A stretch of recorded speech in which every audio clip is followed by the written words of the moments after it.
How you doing? So just want to have a little video before my my big trip up to Montauk, and I wanted to show you guys some things that we're going to have that we're going to be taking with us.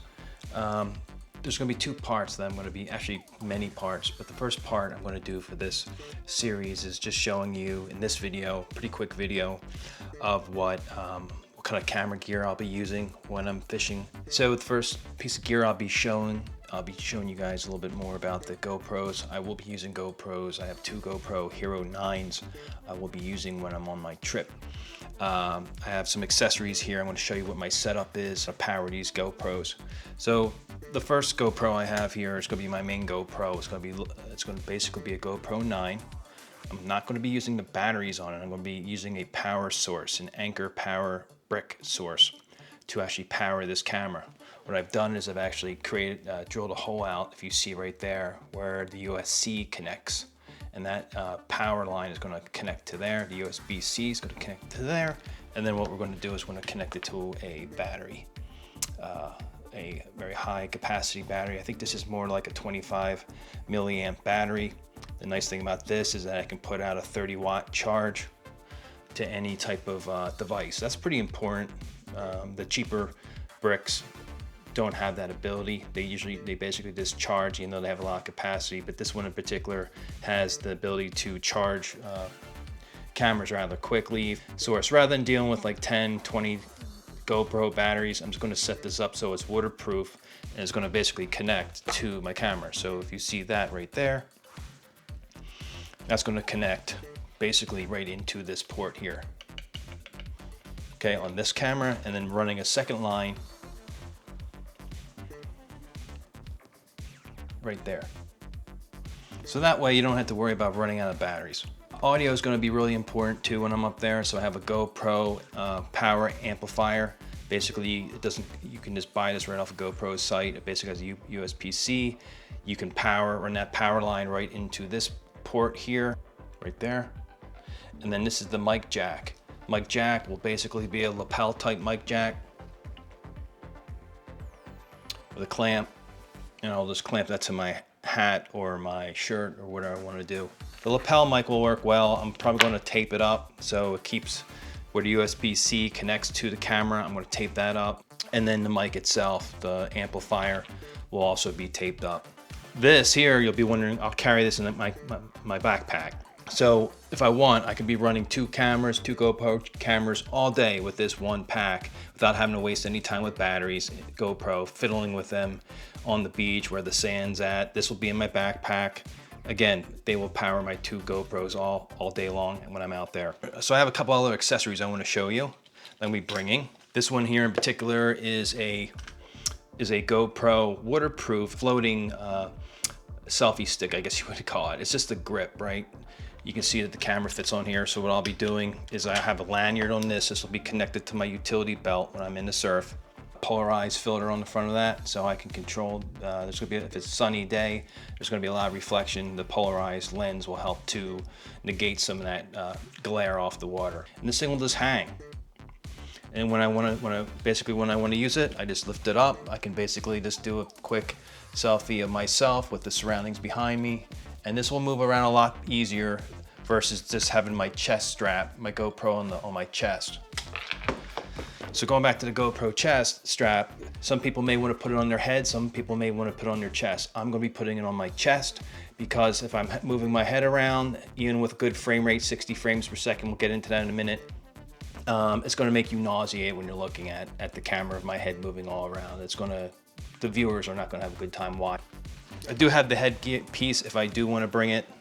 GoPro basically connects right to that. All right. So accessories, additional accessories, what I have here is, I'm going to have my four-wheel drive vehicle on the beach. This particular accessory here is a GoPro suction cup clamp, which I'm going to be using on my car, on my roof, on most likely my window. So you'll be seeing me using this a bit during the trip. GoPro connects right to here. This thing is adjustable, and you guys all seen what a suction cup can do, right? This clamp here is a really great heavy duty clamp that GoPro makes. You can actually gang these together so they make them longer. but I just want to show this. Has a lot of, I don't know what the pounds per square inch pressure is here, but it's really tight. This is going to be clamp. I'm using this clamp to like my sand spikes, put a GoPro on here, and you can do all kinds of different things with this. You could put even like 3 or 4 of these things on here to make it, to extend it. Joe be using this a lot. Use it like a little selfie stick if you want to. Then I have this universal multi-clamp tool. It has a magnet on the one side, and you put your GoPro here. You can even put a lamp on here. I have a small lamp someplace. Small GoPro lamp. That's the cover. Oh, that's the back of it. There's the lamp. Pretty powerful, impressive little lamp, I must say. And then we have this, which is a surf pole clamp. Again, it can connect a GoPro to it right here. And then this clamp is you loosen this up, and then what happens is you pull that out, you put your pole rod on it, tighten it up, and then when you cast, you can have you can be holding your pole, and then the GoPro is looking back at you, or you can angle it any way you want. So it's pretty cool. I do have a drone. I don't plan on bringing it on this trip. My drone is basically set up for it's set up for bait dropping. It's not set up for filming, but that's something in the future I plan on doing. But most likely on that trip up there, I will not be using it. There's enough videos out there on YouTube where if you want to see what Montauk looks like from the air, there's many people flying drones around. I think that you're not really even allowed legally to be flying drones in the state parks. I know down Isle Beach State Park where I fish in South Jersey, that's my home location, they are banned. They are not allowed to be flown in any New Jersey state parks. So I would be surprised if New York allows that. If anyone knows more about that, if you can post on my YouTube page about what you can and what you can't do with drones as a surf fisherman up on Montauk Point and the Long Island beach sites, I would really appreciate to learn a little bit more about that. Yeah, so that's pretty much what I'm bringing. Oh, I have one other thing I want to show you. I have this bag. You got to carry. You have to basically have a bag to carry everything in. This is one of the GoPro waterproof bags that you can get off their website. I forget what model it is, but it's a pretty damn good bag. You basically can connect a GoPro camera to it. Definitely cool. So I'm not going to get into it too much, but you may be saying, well, how are you going to be using, what are your settings going to be on your GoPros? How are you going to be filming most of your footage? Well, when you're fishing, you know, the action, when it happens quick and fast.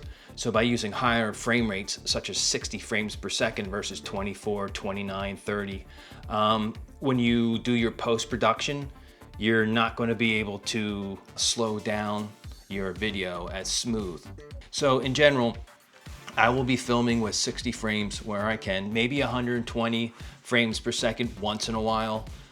Video just like this, talking, there's not a lot of moving around, not a lot of fast action, so I can shoot about 24 frames per second if I want.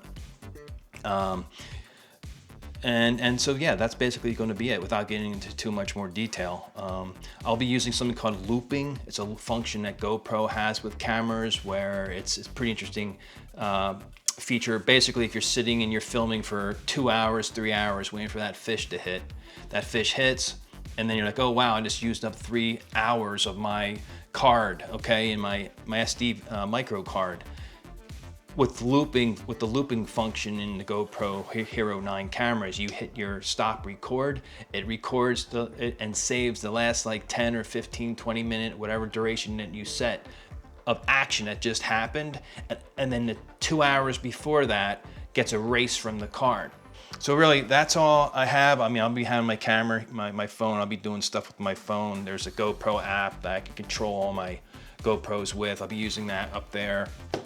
You know, how do you store all your SD, how you store all your video? I'm not going to get into that today, but basically you need to have a high capacity, preferably a solid state hard drive with about 1 terabyte of capacity minimum, where depending on how much you're shooting, so you can download it, you're going to run out of your you're gonna run out of capacity pretty quick with your micro SD cards if you don't have some way to offload or dump out all that video.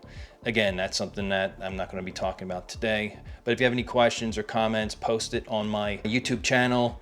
Appreciate any likes that you can give me, and subscribe. I'm definitely going to be continuing to develop and make more videos. This is a passion of mine. It has always been, and you know, I hope you can join me on my journey. And tight lines, everybody. Okay, talk to you later. See you in the next video.